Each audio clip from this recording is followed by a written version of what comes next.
제주의 다양한 소식을 전해드리는 뉴스 브리핑 순서입니다. 오늘은 시사용어 사전으로 출발합니다. 최근 들어 제주시 지역에 대규모 쇼핑시설이 잇따라 추진되면서 대규모 점포 등록에 대한 골목 상권의 우려가 커지고 있는데요. 관련 뉴스픽 기사 전해드리기 전에 시사용어로 대규모 점포에 대해 알아봅니다.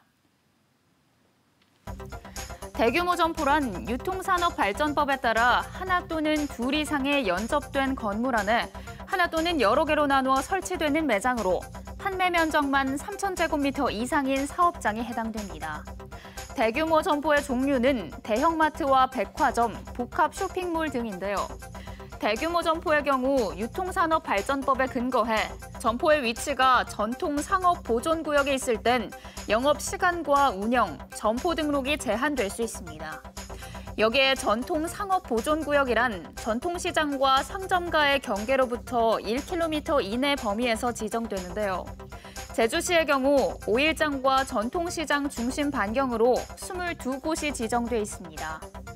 하지만 지금까지 대규모 점포 가운데서도 대형마트나 이마트, 노브랜드와 같은 준대규모 점포만 매달 이틀의 의무 휴업일 지정 등이 적용돼 오고 있다는 점에 지역 상권이 우려를 나타내는 이유입니다.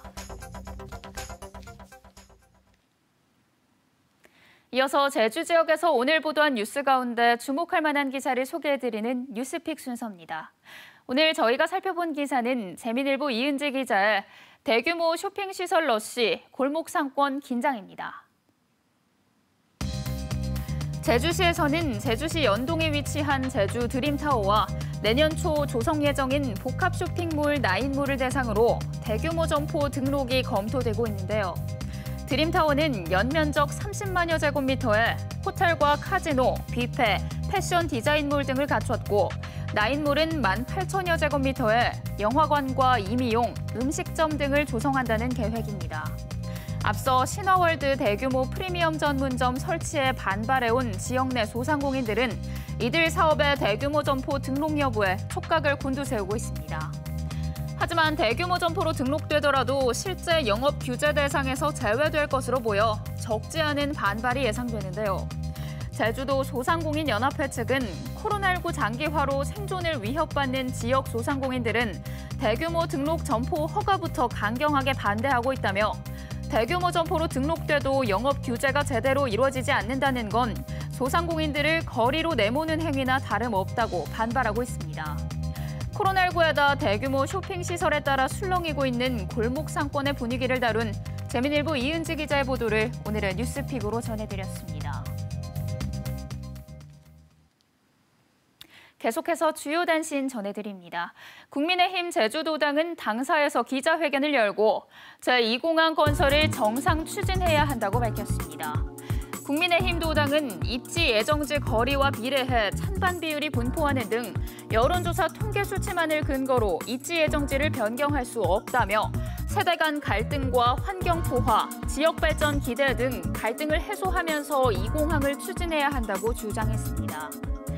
도당은 오늘 발표한 내용을 원희룡 지사에게 전달해 제2공항 정상 추진과 갈등 해소 동시 진행을 정부에 요구해달라고 건의하기로 했습니다. 제2공항 강행 저지 비상도민 회의는 오늘도 논평을 내고 국토부와 원희룡 지사에게 2공항 사업 철회를 선언하라고 요구했습니다. 비상도민 회의는 국토부에서 도민의 반대 의견을 외면하고 제주도에 또 의견을 내라 압박하는 것은 무능하거나 무책임하다며 2공항 사전정보 유출 의혹에 대해 사실관계를 밝히기 위해서라도 수사를 의뢰하라고 요구했습니다. 도청 앞 천막촌 사람들도 성명을 내고 2년 넘게 이어온 도청 앞 천막 농성을 중단한다면서도 2공항 원천 백지화를 쟁취하기 위한 새로운 투쟁을 예고했습니다. 오늘 낮 12시 40분쯤 제주시 삼도일동 서사라 사거리 인근 도로에서 SUV 전기차가 앞서가던 택시를 추돌하고 상가로 돌진했습니다. 이 사고로 공중전화 박스와 상가 출입문이 파손됐고 SUV와 택시 운전자가 다쳐 병원에서 치료를 받고 있습니다. 경찰은 운전자를 상대로 정확한 사고 경위를 조사하고 있습니다. 감염병 예방법을 위반한 유흥주점 업주에게 벌금형이 선고됐습니다. 제주지방법원 형사 1단독은 지난해 9월 집합금지 명령을 어기고 제주시 내 유흥주점에서 손님 20여 명에게 술과 안주를 판매한 업주 64살 노모 씨에게 벌금 200만 원을 선고했습니다. 재판부는 잘못을 인정하고 반성하는 점 등을 참작했다고 양형 사유를 밝혔습니다. 제주형 제4차 재난긴급 생활지원금 방문 신청이 12일 마감됩니다. 제주도는 온라인 신청이 어려운 도민을 위해 제주시민회관과 서귀포시청 제2청사에서 4차 재난지원금 방문 신청 기간을 운영 중인데 휴폐업한 소상공인의 경우엔 방문 접수로만 재난지원금을 신청할 수 있어 12일까지 빠짐없이 신청해달라고 요청했습니다. 휴폐업자를 제외한 소상공인과 여행업 등 기타 관광사업체 운영자는 이달 말까지 온라인으로 신청할 수 있는데 정부의 버팀목 자금을 받은 소상공인도 추가 신청할 수 있습니다. 지금까지 뉴스브리핑이었습니다.